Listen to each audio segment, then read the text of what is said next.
দেখেন, আমি যে লড়াই করি, আমি জিতবো কিনা এটা ইম্পর্টেন্ট না, কিন্তু আমার পিছনের সৈনিকরা আমার কি দেখতে চায় জানেন? আমার গাছ দেখতে চায়। আমি লড়াই করে করে মরে যাব, আমি সেভাবে দেখতে চাই, মরার আগে আমি যেন মরে না যাই। আমি মানে লড়াই করতে করতে মরে যাচ্ছে, এইটা দেখে আমার সৈনিক খুশি হইতে চায়। আর বিএনপি কি করে?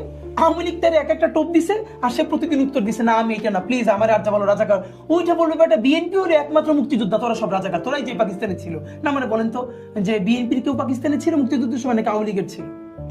আওয়ামী লীগের পাকিস্তানের ভাতাকে বিএনপি কেউ খাইছে নাকি আওয়ামী লীগের খাইছে? এইটুকুন বলবার মতো হিম্মত দেন ওনাদের নাই।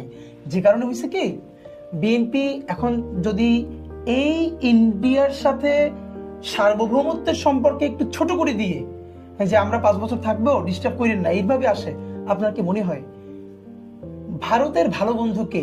বিএনপি আর আওয়ামী লীগ দুইটা অপশন, এইতে বিএনপি কোনোদিন আওয়ামী লীগের থেকে বেশি নাম্বার পাবে ভারতের কাছে?